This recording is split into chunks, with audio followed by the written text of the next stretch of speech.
ये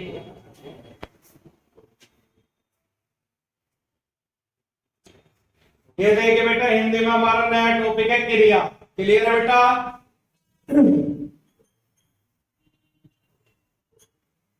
हिंदी में बेटा हमारा टॉपिक है क्रिया। क्लियर है बेटा? क्रिया क्या होता है?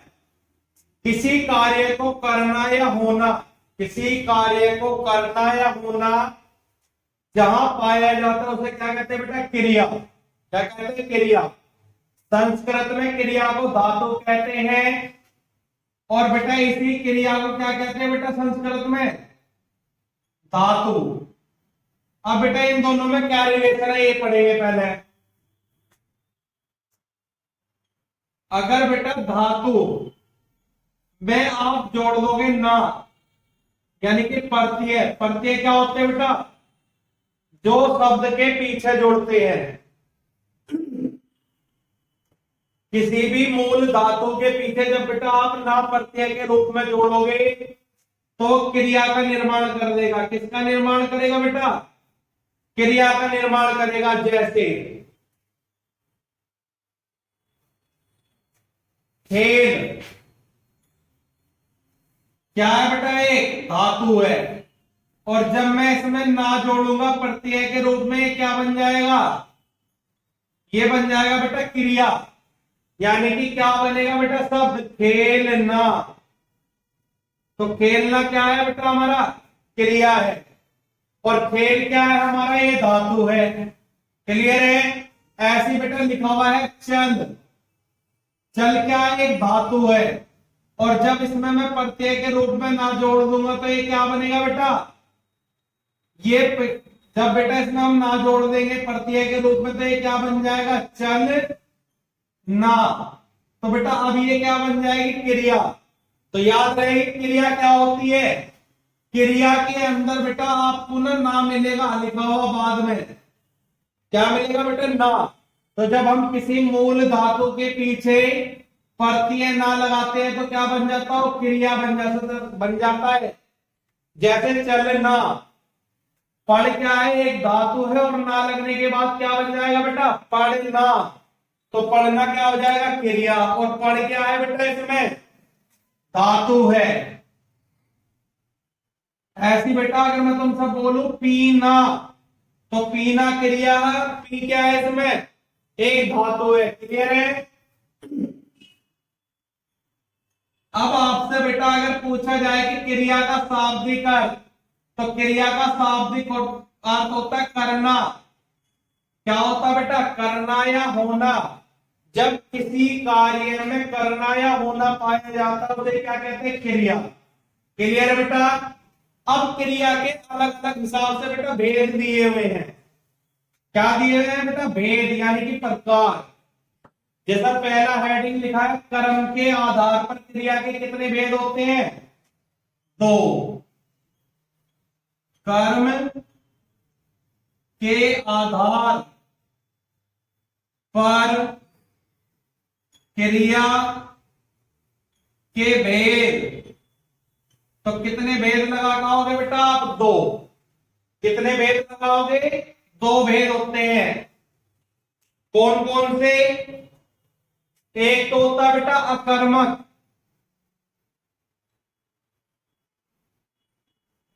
और एक भेद होता है बेटा आपका क्या? सकर्मक।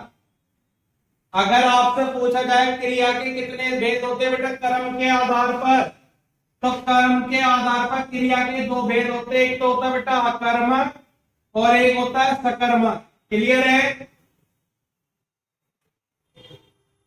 तो सबसे पहले पढ़ेंगे बेटा हम अकर्मक क्रिया।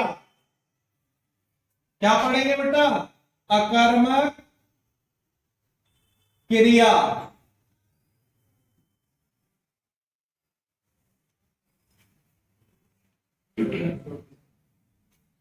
ये देखिए बेटा, पहले तो डेफिनेशन से क्लियर करते हैं। लिखा गया है जिस वाक्य में क्रिया का सीधा प्रभाव किस पे पड़ता है बेटा?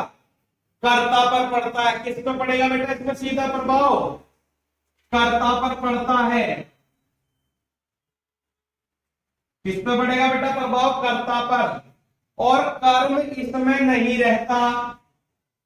कर्म इसमें नहीं रहता, कर्म के बिना ही भाव स्पष्ट हो जाता है, उसे क्या कहते हैं? अकर्मक क्रिया। क्या कहते हैं बेटा? अकर्मक क्रिया। जैसे बालक दौड़ता है, सूर्य उगता है, बच्चा रोता है, पक्षी आसमान में उड़ता है, ये सब क्या है बेटा? अकर्मक क्रियाएं हैं। देखो यहां पर लिखा है कर्मक, ए हटाओ, ए का अर्थ होता है बेटा बिना। कर्म यानी कि बिना कर्म के। अकर्मक क्रिया कौन सी होती है? जो बिना कर्म की होती है। किसके होती है? बिना कर्म के। इसमें सीधा प्रभाव किस पे पड़ता है बेटा? क्रिया का कर्ता पर पड़ता है। क्लियर है? देखिए बेटा यहां पे कुछ बेटा आपके सामने एग्जाम्पल लिखे हैं कि निम्न क्रिया सदैव अकर्मक क्रियाएं कहलाती है, जैसे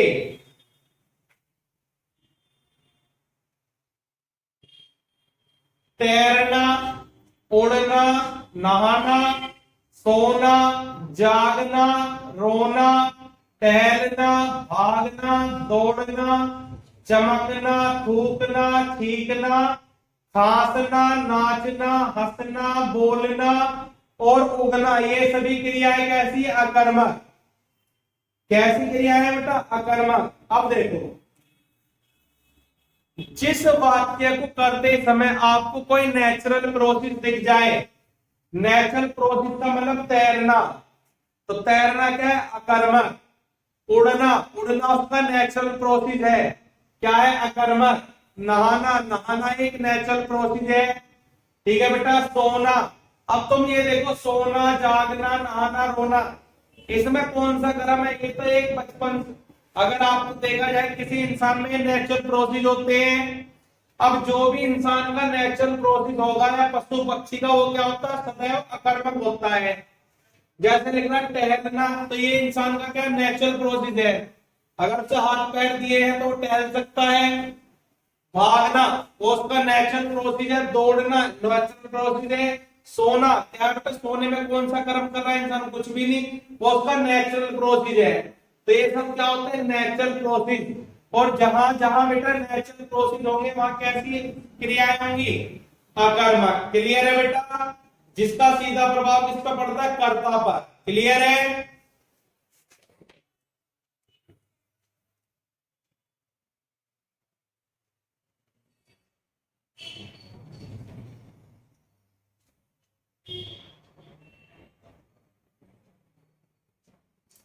अब यहां देखिए बेटा दूसरा भाग है इसका सकर्मक।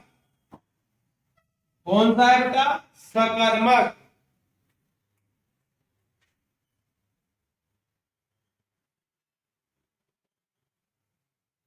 अब इसमें से आप सह को अलग ले लो। सह का अर्थ होता है साथ, यानी कि कर्म के साथ जो क्रिया होती है उसे क्या बोलते हैं बेटा? सकर्मक। जैसे यहाँ पे लिखा हुआ है जब वाक्य में क्रिया का सीधा प्रभाव किस पर पड़ता है? कर्म पर। और यहाँ सीधा प्रभाव क्रिया का किस पर पड़ेगा बेटा? कर्म पर पड़ेगा। और अकर्मक में किस पर पड़ रहा था? कर्ता पर। तथा कर्ता पर नहीं पड़ता और वाक्य में कर्म रहता है, कर्म को बिना भाव स्पष्ट नहीं होता, उसे क्या कहते हैं? सकर्मक क्रिया। अब देखिए बेटा एग्जाम्पल, मोहन दूध पीता है। क्लियर है बेटा? क्रिया क्या है हमारे पास? पीना। अब तुम बताओ क्या चीज पी जा रही है? दूध। यानी कि कर्म क्या है यहाँ पे? दूध है। और कर्ता क्या है? मोहन। तो तुम बताओ जब मोहन दूध पिएगा तो फर्क किसका पड़ेगा? केवल दूध में पड़ेगा। दूध क्या हो जाएगा? खत्म हो जाएगा। क्लियर है? आगे सेंटेंस लिखा हुआ है मोहन साइकिल चलाता है। अब तुम बताओ क्रिया क्या है इसमें? चलाना। आप बताओ किसको चला रहा है? साइकिल को चला रहा है। किसको चला रहा है? साइकिल को। यानी कि कर्म क्या है इसमें? साइकिल। क्लियर है? राधा खाना बनाती है। राधा खाना बनाती है। अब आप बताओ बेटा ये क्रिया क्या है? बनाना। किसको बनाती है? खाने को। क्लियर है? तो बेटा क्रिया का जब सीधा प्रभाव कर्म पर पड़े तो क्या होगा? सकर्मक। सीता ढोलक बजाती है, बजाने का काम किसके किसके लिए हो रहा है? ढोलक का। क्लियर है?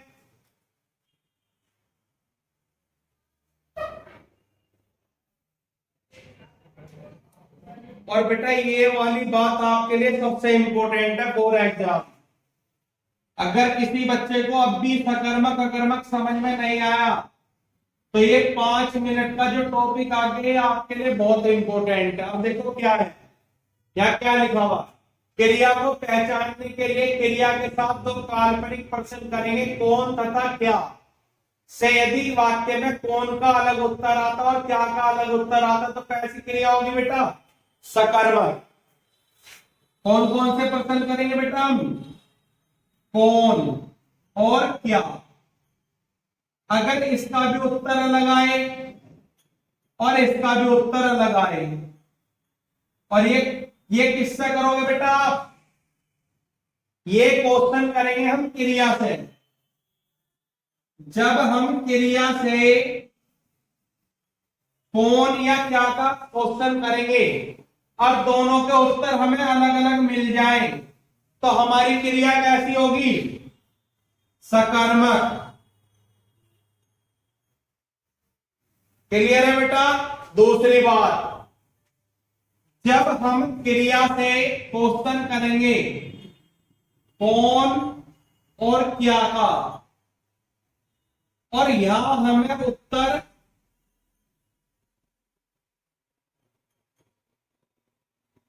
केवल एक मिले, यानी कि कौन का उत्तर आ जाए और क्या का ना आए, क्या का उत्तर आ जाए और कौन का ना आए, तो वहां कैसी क्रिया होगी? अकर्मक। और जहां सकर्मक क्रिया होगी वहां दोनों के उत्तर अलग अलग आते हैं। क्लियर है बेटा? इस अकर्मक में जब आप ये वाले दो क्वेश्चन क्रिया से करोगे तो वहां पे उत्तर आपको एक ही मिलेगा, एक उत्तर आपको मिलेगा ही नहीं। और जहां दोनों उत्तर मिल जाए, जहां दोनों उत्तर मिल जाए वहां सकर्मक क्रिया होती है। देखिए जैसा आपके सामने एक सेंटेंस लिखा हुआ है, राम पत्र लिखता है। राम पत्र लिखता है। अब क्रिया क्या है इसमें? लिखना। क्रिया क्या है इसका? लिखना।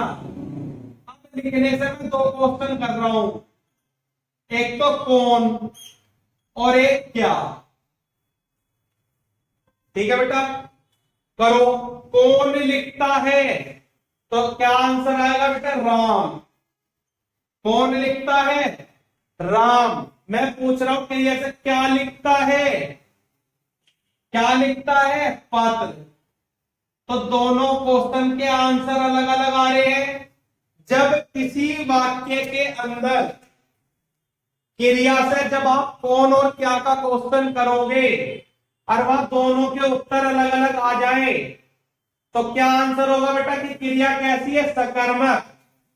इसमें कौन सी क्रिया होगी बेटा? सकर्मक, क्योंकि दोनों के उत्तर हमें अलग अलग मिले। राम पत्र लिखता है कौन से वाक्य का उदाहरण है? सकर्मक का। क्लियर है बेटा? आगे देखिए, यदि वाक्य में कौन का उत्तर मिल जाए परंतु क्या का उत्तर नहीं मिलता, उसमें अकर्मक क्रिया रहती है।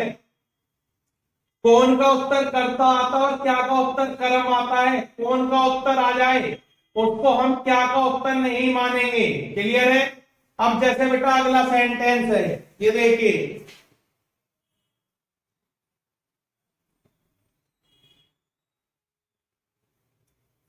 पक्षी आसमान में उड़ता है। अब बेटा ये देखिए, पक्षी आसमान में उड़ता है। अब हम क्वेश्चन करेंगे क्रिया। क्रिया क्या है इसमें? उड़ना। क्रिया क्या है? उड़ना। अब मैं पहला क्वेश्चन करता हूं, कौन उड़ता है? कौन उड़ता है? इस सेंटेंस में बेटा जब मैं इससे क्वेश्चन करूंगा कौन उड़ता है तो आपका आंसर आएगा पक्षी। ठीक है बेटा। अब मैं अगला क्वेश्चन करता हूं, क्या उड़ता है? इस सेंटेंस में जब मैं क्रिया से क्वेश्चन पूछूंगा क्या उड़ता है, तो भी आंसर क्या आ रहा है हमारा? पक्षी। अब आप बताइए क्या दोनों आंसर अलग अलग हैं? नहीं। जिस वाक्य के दोनों आंसर अलग अलग होंगे वो कैसी क्रिया होगी? सकर्मक। अब जब किसी वाक्य में हम क्रिया से क्वेश्चन कर रहे हैं और वह दोनों ही आंसर सेम आ जाए, या तो दोनों आंसर सेम आ जाए या केवल एक ही आंसर आए, वह कैसी क्रिया होती है बेटा? अकर्मक क्रिया। तो अकर्मक क्रिया में क्या होगा कि जब हम क्वेश्चन करेंगे कौन और क्या क्रिया से, तो उसका उत्तर बेटा एक ही मिलेगा। कितने उत्तर मिलेंगे? एक। और बेटा सकर्मक में कितने उत्तर मिलेंगे? दो। और दोनों कैसे होंगे? अलग अलग। जब किसी वाक्य में क्रिया से क्वेश्चन किया जाए कौन और क्या का, और दोनों अलग अलग आंसर आ जाए, तो सकर्मक क्रिया। ठीक है बेटा। और जब वाक्य में क्रिया से क्वेश्चन किया जाए कौन और क्या का, केवल एक ही आंसर आए, ठीक है बेटा, या दोनों आंसर सेम आए, तो उसमें कौन सा होगा? अकर्मक क्रिया। क्लियर है बेटा? क्रिया आपको सकर्मक अकर्मक। इसके बाद फिर बेटा आगे चलते हैं। क्लियर है बेटा? ये देखिए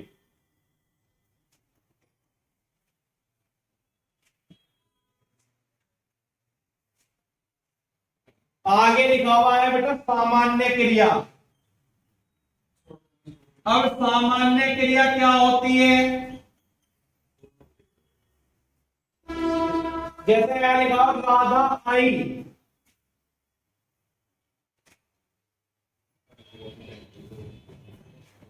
श्याम गया, श्याम गया। तो बेटा सामान्य क्रिया वह होती है जो हमारे किसी वाक्य की क्या नाम है? सहायता करती है केवल उस वाक्य को पूर्ण करने में। जैसे राधा आई, तो इसने क्या कर दी? सामान्य क्रिया, बात पूर्ण कर दी। श्याम गया, सामान्य क्रिया है, बात क्या कर दी? इसने पूर्ण कर दी।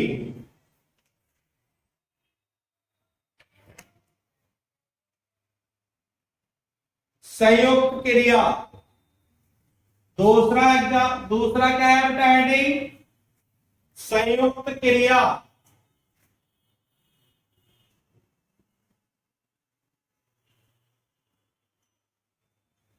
ये देखिए बेटा, पहले वाले की डेफिनेशन देखना चाहो तो देख सकते हो। जिस वाक्य में एक ही क्रिया का प्रयोग हो उसे सामान्य क्रिया कहते हैं। जैसा राधा आई, तो आने वाली जो क्रिया एक ही क्रिया, मोहन गया एक ही क्रिया है। तो जिस वाक्य में एक क्रिया हो वो कौन सी होती? सामान्य क्रिया। नोट बना लेना बेटा आप लोग, संयुक्त क्रिया। अब देखिए बेटा संयुक्त क्रिया क्या होती है?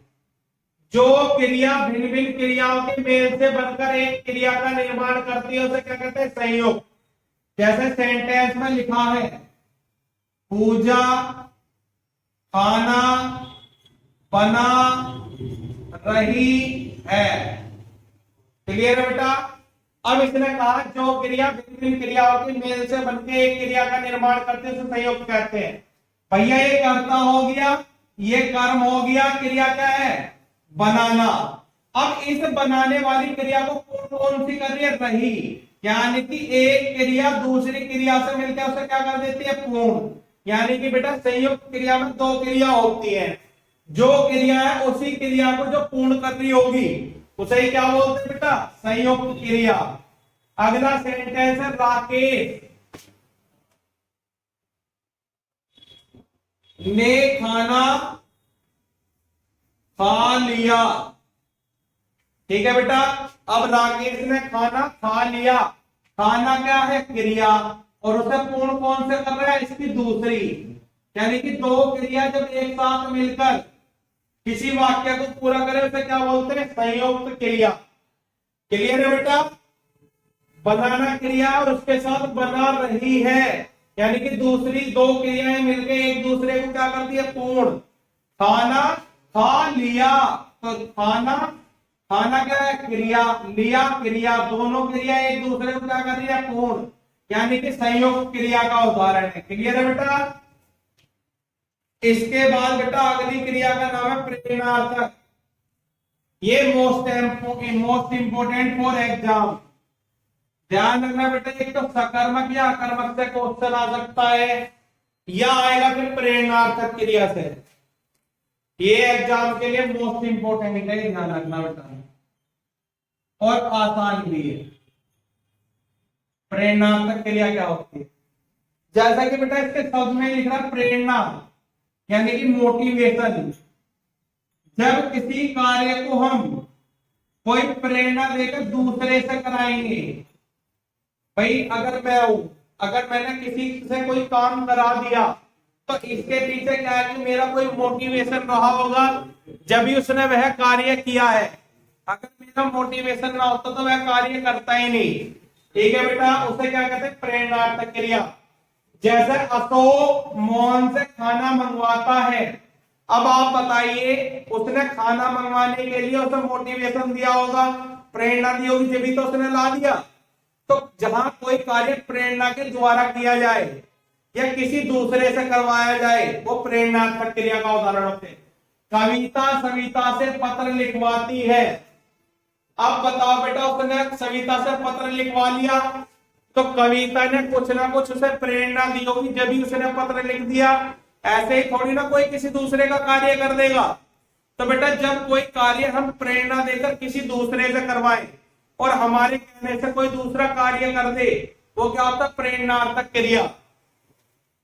मॉनिटर अध्यापक से छात्र को पिटवाता है। तुम बताओ, मॉनिटर अध्यापक से छात्र को पिटवाता है, तो तुम बताओ वो जो छात्र पिटा है वो किसके प्रेरणा से पिटा है, मॉनिटर। यानी कि मॉनिटर ने वो काम करवा दिया किससे, अध्यापक से। यानी कि अध्यापक को उसने प्रेरणा दी कि भाई इसे आप पीट दो। तो जब हम कोई कार्य किसी दूसरे से करवा दें तो प्रेरणार्थक क्रिया हो। सर्कस वाले जोकरों से लोगों को हंसवाते हैं। सर्कस वाले जोकरों को लोगों से हंसवाते हैं, तो बेटा कहीं ना कहीं सर्कस वाले की प्रेरणा नहीं होगी। सर्कस वाले जो होते हैं जोकर होते हैं। अब जोकर की कोई प्रेरणा नहीं होगी, जब तो लोगों ने हंस दिया, वरना कोई भी किसी की बात पे हंसेगा। तो जब हम कोई कार्य किसी दूसरे से करवा दे तो उसके पीछे ना बेटा कोई ना कोई प्रेरणा छुपी रहती है। ठीक है, जब कोई कार्य दूसरे से करवा जाए तो किसका उदाहरण है, प्रेरणार्थक। जैसे जब कर्ता स्वयं कार्य न करके किसी अन्य व्यक्ति से कार्य करने के लिए प्रेरित करता, उसे क्या कहते हैं, प्रेरणार्थक क्रिया। क्लियर है बेटा। अब देखिए बेटा नेक्स्ट, पूर्वकालीन क्रिया या पूर्वकालीन। अगली क्रिया का नाम क्या है बेटा, पूर्वकालिक क्रिया। देखिए बेटा, इसका मतलब पूर्वकाल की क्रिया, यानी कि पहले। पूर्व का मतलब पहले, यानी कि किसी क्रिया से पहले भी अगर कोई क्रिया हो उसे बोलते हैं पूर्वकाल की क्रिया। जैसे जिस वाक्य में दो क्रिया रहती है और उन दोनों क्रियाओं में जो पहले क्रिया होती है उसे क्या बोलते हैं बेटा, पूर्वकाल की क्रिया। तथा पूर्वकालीन क्रिया के साथ क्या लगेगा बेटा, ये इसकी पहचान है, ध्यान रखना। पूर्वकाल की जो भी क्रिया होगी उसके साथ क्या लगाएगा, कर या करके। आपको जिस क्रिया के पीछे ये मिल जाए तो वह कौन सी क्रिया होती है, पूर्वकाल की क्रिया। क्लियर है। ये देखिए बेटा, वह लड़कर आया, वह लड़कर आया। आप बताओ बेटा, क्रिया में कर लग रहा तो कौन सी क्रिया होगी, पूर्वकाल की क्रिया। अब बताओ, आने से पहले उसने कौन सा काम करा, लड़ने का। बेटा उसके यहाँ क्रिया है और आने से पहले क्या काम करा उसने, लड़ने का। तो ये इसमें क्या है, पूर्व काल की क्रिया। क्लियर है। अगला सेंटेंस है अशोक पढ़कर सो गया। क्लियर है बेटा। आप बताइए, सोने से पहले अशोक ने क्या काम करा, पढ़ने का, यानी कि पूर्वकाल की क्या है इसमें, पढ़ना, और पढ़ने में क्या लग रहा, कर। तो जिस क्रिया के पीछे क्रिया करके लगे हो वो कौन सी क्रिया होती है, पूर्व काल की क्रिया। वह स्नान करके पढ़ने चला गया। तुम बताओ, पढ़ने से पहले उसने कौन सी क्रिया करी है, स्नान करने की, यानी कि पूर्व काल की क्रिया क्या है इसमें, स्नान। क्लियर है बेटा।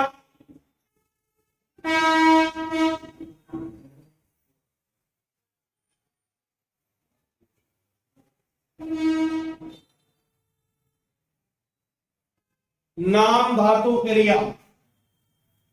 अगली क्रिया कौन सी है बेटा,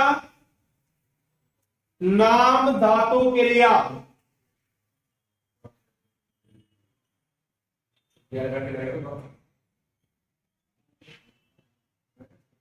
अगली क्रिया का नाम क्या है बेटा, नाम धातु क्रिया। अब बेटा सीधी सीधी पहचान बता रहा हूं, पढ़ने की भी जरूरत नहीं है। जिस शब्द के पीछे आना या वाना लग जाए तो बेटा कौन सी क्रिया हो, नाम धातु क्रिया। क्लियर है। जो क्रिया संज्ञा सर्वनाम तथा विशेषण से बनती है, और ये क्रिया किसके निर्माण से बनेगी, संज्ञा सर्वनाम और विशेषण, इन तीनों से ही बनती है बेटा नाम धातु क्रिया। जैसे यहां पर लिखा हुआ बेटा संज्ञा शब्द,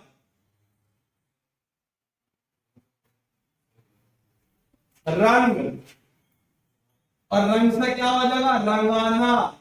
तो यहां पे क्या रहा, आना। लाज से क्या हो जाएगा, लजाना। तो यहां भी क्या रहा, आना। दुख से हो जाएगा बेटा दुखाना। तो यहां भी क्या रहा, आना। तो बेटा आना आना जहां भी आ जाए वो कौन सी क्रिया के उदाहरण हो, नाम धातु। क्लियर है। सर्वनाम से क्या बनाएंगे, अपना क्या है, सर्वनाम। तो अपना का क्या हो जाएगा बेटा, अपनाना। तो यहां भी कौन सी आवाज आ रही, आना। मैं से हो जाएगा मिमियाना। तो बेटा यहां पे क्या आएगी, जहां भी बेटा आना वाना प्रयोग हो जाए किसी शब्द के बाद वो कौन सी क्रिया होगी, नाम धातु। जैसे विशेषण शब्द है नरम, नरम से हो जाएगा नरमाना, गर्म से हो जाएगा गरमाना, चिकना से हो जाएगा चिकनाना। ये सारी क्रिया कैसी है बेटा, नाम धातु। क्लियर है।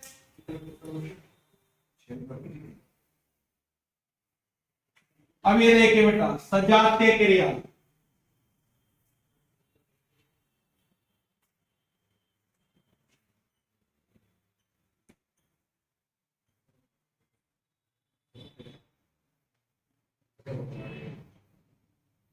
ये देखिए बेटा सजातीय क्रिया, सह जाति मतलब एक जैसे दो वर्ड तुम्हें जिस भी वाक्य में मिल जाए सजातीय क्रिया है।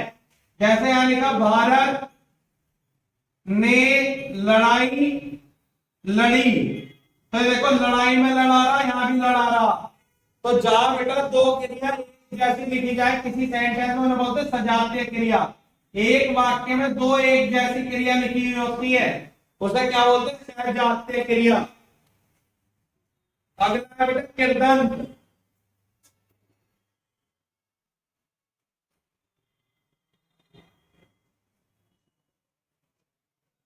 किरदंत नहीं पढ़नी बेटा, ये आती नहीं है। सहायक क्रिया, इसे बोलते हैं बेटा इंग्लिश में हेल्पिंग वर्ब। सहायक क्रिया क्या बोलते हैं बेटा, हेल्पिंग वर्ब। इंग्लिश में आपने पढ़ा होगा इजारम वाजवर वगैरह, ये सब सहायक क्रिया के उदाहरण होते हैं। अब देख बेटा, जो क्रिया मूल क्रिया की सहायता करती है उसे क्या कहते हैं, सहायक क्रिया। जैसा अशोक पुस्तक पढ़ता है। तो बेटा इसमें मूल क्रिया क्या है, पढ़ना। और सहायक क्रिया क्या है, यानी कि इसकी सहायता कर रही है ये क्रिया। तो बेटा इसमें क्या आते हैं, ठीक है, था, थे, थी, गा, गे, था, थे, थी। ठीक है बेटा, इस प्रकार से क्या कर देते हैं, वाक्यों को पूर्ण कर देते हैं। जैसे लिखा, अशोक ने अपनी पुस्तक मेज पर रख दी। तो रखना क्या है, क्रिया, और दी ने क्या कर दिया, उसकी सहायता, यानी कि रख दी। मैं प्राय आ जाया करता हूं। तो बेटा क्रिया क्या है, जाना, और जाने को किसने पूर्ण कर दिया, होने। तो बेटा जब किसी मूल क्रिया के बाद उसकी सहायता के लिए जो क्रिया लगाई जाती है उसे क्या बोलते हैं, सहायक क्रिया। जैसे राम जाता है, तो जाना क्या है, क्रिया, और इसे पूर्ण किसने कर दिया, है ने। ठीक है, वह खेलता था, तो खेलना क्या है, क्रिया, और उसे पूर्ण किसने करा, उसकी सहायता किसने करी, था ने। तो जब किसी मूल क्रिया के बाद कोई सहायक क्रिया, यानी कि उसकी सहायता के लिए लगा दी जाए, तो क्या होती है, सहायक क्रिया। क्लियर है बेटा। अब एक देखिए बेटा, तत्कालीन, तत्कालीन क्रिया क्या होती है।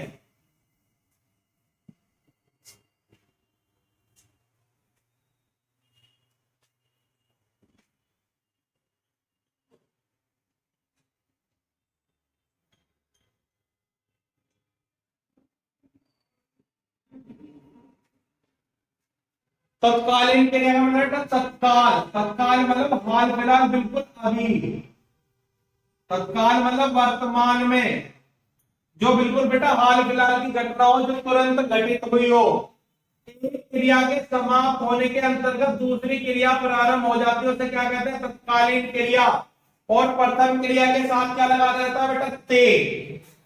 तत्कालीन क्रिया में बेटा क्या लगा रहता है, प्रथम क्रिया के साथ ते, तुम्हें मिलेगा ही मिलेगा, ता, ते, ती।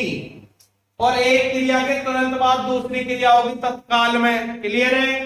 अशोक आते ही मोहन रो पड़ा।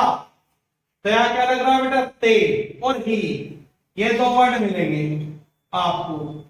अब देखो, अशोक आते, एक क्रिया की अशोक के आने की, मोहन रो पड़ा, और तुरंत, तुरंत मतलब तत्काल मोहन ने क्या कर दिया, रोना शुरू कर दिया, दूसरी क्रिया कर दी। मनोज जहर खाते ही मर गया। जैसे ही मनोज ने जहर खाया, दूसरी क्रिया होगी मरने की। तो बेटा किसी क्रिया के होते ही तत्काल जो दूसरी क्रिया होती है उसे क्या बोलते हैं, तत्कालीन क्रिया। जैसे बेटा मनोज जहर खाते ही तुरंत तत्काल क्या हुआ, दूसरी क्रिया जोड़ी, मर गया। अशोक आते ही मोहन रोपड़ा, एक क्रिया होने के बाद तुरंत ही दूसरी क्रिया होगी तत्काल में। क्लियर है बेटा।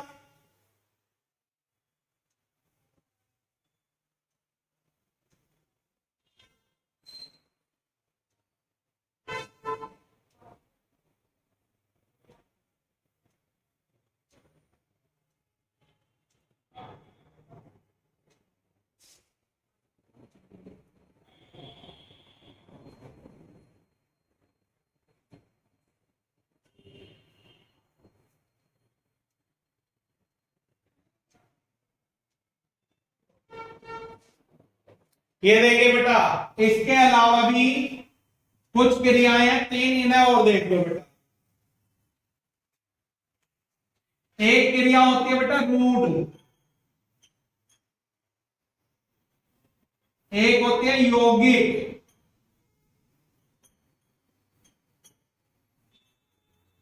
और एक क्रिया होती है बेटा योग रूढ़। तो सबसे पहले तो बेटा हम रूढ़ क्रिया पढ़ते हैं।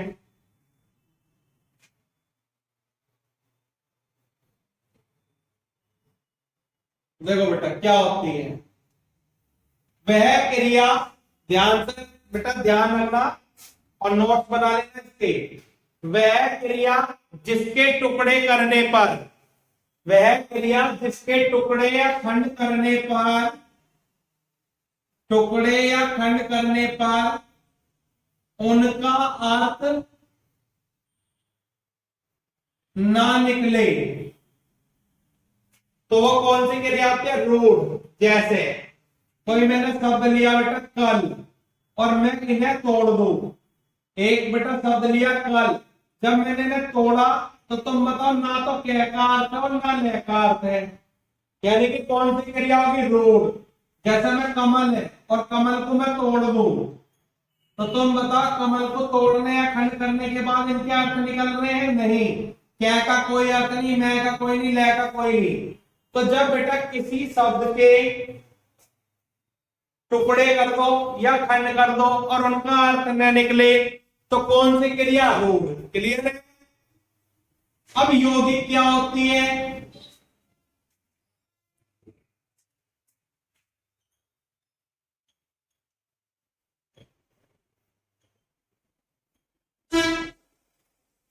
जैसे बेटा नाम से क्लियर है कि यौगिक यानी कि योग से बनी हुई है।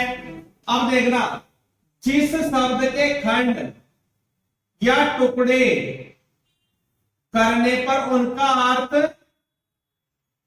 निकले, जबकि रूढ़ में क्या होता? खंड या टुकड़े करने पर उनका अर्थ नहीं निकल रहा था। जैसे मैं आपसे कहूं छात्रावास, अब बेटा मैं जब छात्रावास के टुकड़े करूंगा दो जगह तो क्या मिलेगा? छात्र प्लस आवास। क्या मिलेगा बेटा? छात्र प्लस आवास। जब मैंने किसी शब्द के खंड करे, टुकड़े करे, तो मुझे क्या मिला? छात्र और आवास। और बेटा छात्र का भी अर्थ होता है और आवास का भी अर्थ होता है। क्लियर है बेटा? जैसे मैं तुमसे कहूं हिमालय, और हिमालय के मैं क्या करूं बेटा? टुकड़े करूं या खंड करूं तो क्या बनेगा? हिम प्लस आल्य। अब हिम का अर्थ होता है बेटा बर्फ, आल्य का मतलब होता है घर। यानी कि टुकड़े करने पर जब अर्थ निकले तो यौगिक, और टुकड़े करने का अर्थ ना निकले तो रूढ़। मैं आपसे कहूं देवालय, और इसको बेटा मैं खंड करूं इनके तो क्या बनेगा? देव प्लस आल्य। तो जब किसी शब्द के टुकड़े करने पर उनके अर्थ निकले तो क्या होता है? यौगिक। जैसा देव का अर्थ भगवान, आल्य मतलब घर। क्लियर है बेटा?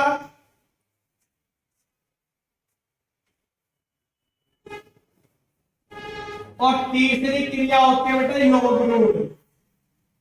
तीसरी क्रिया का नाम क्या है बेटा? योग रूढ़ क्रिया।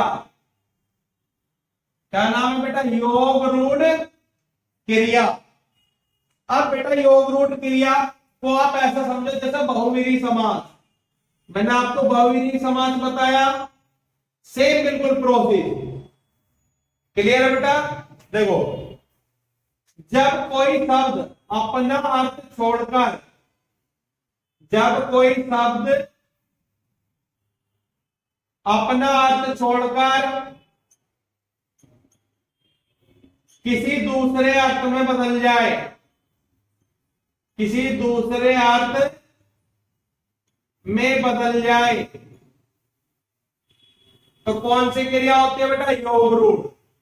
जब कोई शब्द अपना अर्थ छोड़कर किसी दूसरे अर्थ में बदल जाए तो कौन सी क्रिया होती है बेटा? योग रूढ़। जैसे मैं आपसे कहूं दशानन,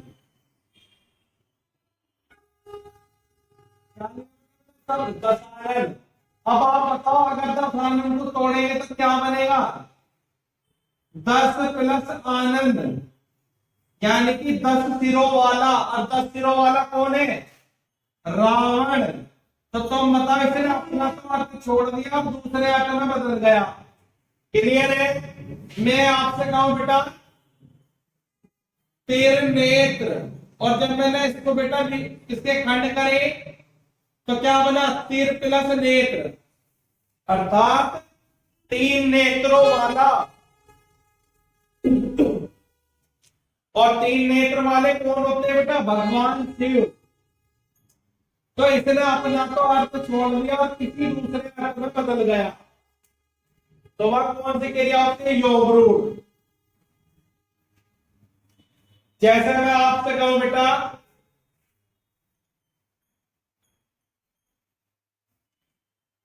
चतुर्भुज, इसको जब बेटा हम खंड करेंगे तो क्या बनेगा? चतुर मतलब चार भुजा वाला। अब चार भुजाएं वाले कौन है बेटा? भगवान विष्णु। तो इसने अपना अर्थ तो छोड़ दिया और किसी दूसरे अर्थ में बदल गया, नीलकंठ। अब बेटो ये देखो, जब मैं खंड करूंगा तो नील मतलब नीला प्लस कंठ। अब नीला कंठ किसका था बेटा? भगवान शिव। तो इसने अपना अर्थ तो छोड़ दिया और किसी दूसरे अर्थ में बदल जाता हुआ क्या होता है? योग रूढ़ क्रिया। मैं कह दूं लंबोदर। अब लंबोदर को जब बेटा हम खंड करेंगे तो क्या बनेगा? लंबा प्लस उदर, यानी कि लंबा प्लस उदर, लंबा उदर मतलब पेट। तो लंबा पेट किसका बेटा? भगवान श्री गणेश। तो जब कोई शब्द अपना अर्थ छोड़कर किसी दूसरे अर्थ को ग्रहण करने में क्या होगा? योग रूढ़। रूढ़ आपको समझ में आ गया? आप जब रूढ़ शब्द के बेटा टुकड़े करोगे तो वहां किसी का भी अर्थ नहीं निकलने का।